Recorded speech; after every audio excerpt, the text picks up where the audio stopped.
ধন্যবাদ আপনার সকলকে। বাংলাদেশের প্রত্যন্ত অঞ্চল থেকে যারা আমার এই ভিডিওটা দেখবেন এবং শেয়ার করবেন, প্রত্যেককে আমি ব্যক্তিগতভাবে ধন্যবাদ দিচ্ছি। আজকে আমি আপনাদের কাছে যে বিষয়টা উপস্থাপন করতে যাচ্ছি, ইতিপূর্বে আপনারা দেখেছেন বাংলাদেশের আন্তর্জাতিক অপরাধ ট্রাইব্যুনাল সাবেক প্রধানমন্ত্রী জননেত্রী শেখ হাসিনার বিরুদ্ধে রায় প্রদান করেছেন। মানবতার অপরাধ বিরোধী একটি মামলায় তাকে মৃত্যুদণ্ড দিয়েছেন। আমি রায়ের দিন বলেছিলাম যে রায়ের উপর ডিপেন্ড করবে আগামী দিনের দেশ ও জাতির ভবিষ্যৎ। আজকে বাংলাদেশের প্রত্যন্ত অঞ্চল থেকে এই রায়কে কেন্দ্র করে বিভিন্নভাবে বিভিন্ন ধরনের মতামত প্রকাশ করছেন এবং বিচার বিভাগের প্রতি মানুষ কিছুটা অনাস্থা জ্ঞাপন করেছেন। গণমানুষের বক্তব্যটা হলেন যে আন্তর্জাতিক অপরাধ ট্রাইব্যুনাল আজকে প্রধান উপদেষ্টা জনাব ডক্টর ইউনূস সরকারের নিয়ন্ত্রণাধীন হচ্ছে। আদালত সাবেক প্রধানমন্ত্রী জননেত্রী শেখ হাসিনার বিচারের ন্যায় বিচার প্রতিষ্ঠা করতে পারেন নাই এবং কনস্টিটিউশন বা ফান্ডামেন্টাল বডি এই কনস্টিটিউশন অনুযায়ী যথাযোগ্য মর্যাদার সাথে এই রায় সুসম্পন্ন হয়নি বিদায় বাংলাদেশের গণমানুষরা এই রায়কে সমর্থন করতে পারছেন না। আজকে কিন্তু এই রায়কে কেন্দ্র করে আজকে বাংলাদেশের 55,598 বর্গ মাইলের বিভিন্ন অঞ্চল থেকে কিন্তু একটি বক্তব্য আসছেন যে 2004 সালে বাংলাদেশ আওয়ামী লীগের অফিস গুলিস্তান চত্বরে তৎকালীন সময়ের বিরোধী নেত্রী এবং সাবেক প্রধানমন্ত্রী এই জননেত্রী শেখ হাসিনার মিটিংয়ে গ্রেনেড হামলা হয়েছিলেন। তৎকালীন সময় রাষ্ট্রীয় ক্ষমতায় ছিলেন বিএনপি এবং একটি দেশের বিরোধী দল যখন মিটিং করেন সেই মিটিংয়ের সর্বোচ্চ সিকিউরিটি স্টেট দ্যাট মিনস তৎকালীন সময়ের সরকার দেবেন।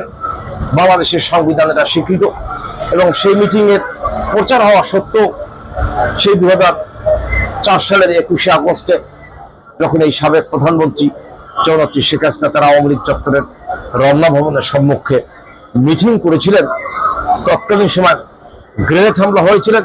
তার পাশেই কিন্তু স্বরাষ্ট্র মন্ত্রণালয় সে গ্রেনেড হামলা হওয়ার পরে 22টি মানুষ অন দ্য স্পটে ডেথ হয়েছেন।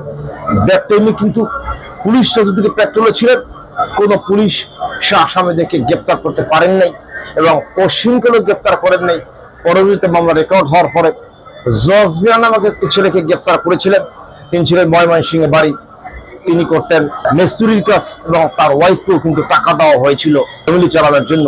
সে জজ মিয়াকে অনেক শারীরিক অত্যাচার করা হয়েছিল সেই শাসন আমলে এবং তারপরে তার কাছ থেকে 160 নিয়েছিলেন। সেই মামলাও কিন্তু মেইড আউট হয়েছিলেন এবং বাংলাদেশে কি দেখা যাচ্ছে সেই গ্রেনেড হামলার মামলায় বাংলাদেশ সুপ্রিম কোর্টের হাইকোর্ট বিভাগ খালাস প্রদান করেছেন। আজকে কিন্তু বাংলাদেশের প্রত্যন্ত অঞ্চল থেকে একটি শব্দ বিরাজ করছেন যে গ্রেনেড হামলা 22টি লোক একই সাথে মারা গেলেন, অথচ সেই মামলা খালাস প্রদান হলেন। মাননীয় প্রধানমন্ত্রীর মামলায় কিন্তু তাকে মৃত্যুদণ্ড দেওয়া হয়েছে। এ কারণে তারা মনে করছেন এই জাজমেন্ট রহিত হওয়ার মতো একটি জাজমেন্ট এবং এই জাজমেন্টকে সমর্থন করতে পারছে না। আজকে আমরা যদি সেই গ্রেনেড হামলার দিকে তাকাই তাহলে দেখতে পাচ্ছি সেই মামলায় কিন্তু খালাস হয়েছে, অথচ মানবতা বিরোধী মামলা মাননীয় প্রধানমন্ত্রীর বিরুদ্ধে দিয়েছেন সেই মামলায় মৃত্যুদণ্ড দিয়েছেন বিদায় বাংলাদেশের গণমানুষরা কিন্তু বলছেন বিচার বিভাগে ন্যায় বিচার পাচ্ছেন না। আজকে কিন্তু এই রায়কে কেন্দ্র করে বাংলাদেশের বিভিন্ন অঞ্চলে বিভিন্ন ধরনের কথা আসছেন, বিভিন্ন ধরনের মন্তব্য আসছেন। প্রকৃতপক্ষে বিচার বিভাগের স্বাধীনতা হইলেও বিচারকের স্বাধীনতা হয়নি মর্মে বিভিন্নভাবে কিন্তু মন্তব্য আসছেন। আজকে এই বাংলাদেশের যে জাজমেন্টটা হয়েছে, যে রায়টা হয়েছে, সেই রায়ের প্রতিবাদ বাংলাদেশের মানুষ করছেন। প্রকৃতপক্ষে যে গ্রেনেড হামলা ছিল মানুষ খালাস পেয়েছেন, আজকের এই প্রেক্ষাপটে ওইখানে ওই গ্রেনেড হামলা খালাস পাওয়ার কারণেই কিন্তু বাংলাদেশের মানুষ বিভিন্নভাবে মন্তব্য আজকে আসছেন এবং মিথ্যা মামলা দিয়ে যেভাবে সাজা প্রদান করেছেন মানুষ কিন্তু স্বাভাবিকভাবে নিচ্ছে না। আমার প্রশ্ন হচ্ছে, একটি ক্রিমিনাল মামলা যখন কোনো ট্রাইব্যুনাল জাজমেন্ট করবেন, সেটা প্রপার ওয়েতে হইতে হবে, সকল সাক্ষীদের ডিপোজিশন যারা সঠিকভাবে হইতে হবে, এবং স্টেট ডিফেন্স যিনি থাকবেন তিনিও সঠিকভাবে মামলা পরিচালনা করতে গেলে সক্ষম হন। কিন্তু আমরা রায়ের আনুষ্ঠানিকভাবে শোনার পরে মিডিয়া আমরা যারা দেখতে পেলাম যে স্টেট ডিফেন্স যেভাবে বক্তব্য উপস্থাপনা করছেন, তাতে সবকিছু একটা আর্টিফিশিয়াল সাধারণ নাটক বলে বাংলাদেশের মানুষ কিন্তু মন্তব্য করছেন, যে কারণে আগামী দিনে এই বাংলাদেশের সহিংস পরিবেশ সৃষ্টি হওয়ার একটি সম্ভাবনা রয়েছে। জনাব সরকার প্রধান, আপনার আমলে এই বাংলাদেশের টেররিস্টরা এবং বাংলাদেশের বড় বড় বিখ্যাত খুনিরাও কিন্তু জেলখানা থেকে বেরিয়ে গেছেন। আপনার এই শাসন আমলে গণমানুষের নিরাপত্তা নেই, গণমানুষের জনমানের নিরাপত্তা নেই। আজকে মানুষ আপনার শাসন আমলে মানুষ ন্যায় বিচার পাচ্ছে না। আপনি প্রতিহিংসার রাজনীতি করছেন। আপনি একটি রাজনৈতিক দলের এজেন্টকে বাস্তবায়িত করে তাদেরকে ক্ষমতায় বসানোর জন্য আপনি আওয়ামী লীগের প্রতি অমানবিক এবং অগণতান্ত্রিক প্রচার করছেন, যারা সম্পূর্ণভাবে আইন পরিণতি। আগামী দিনে আপনাকে সতর্ক থাকার জন্য উদ্যোক্তা আহ্বান করে আমি আমার সংক্ষিপ্ত বক্তব্য শেষ করছি। ধন্যবাদ আপনার সকলকে। সুস্থ থাকবেন, ভালো থাকবেন।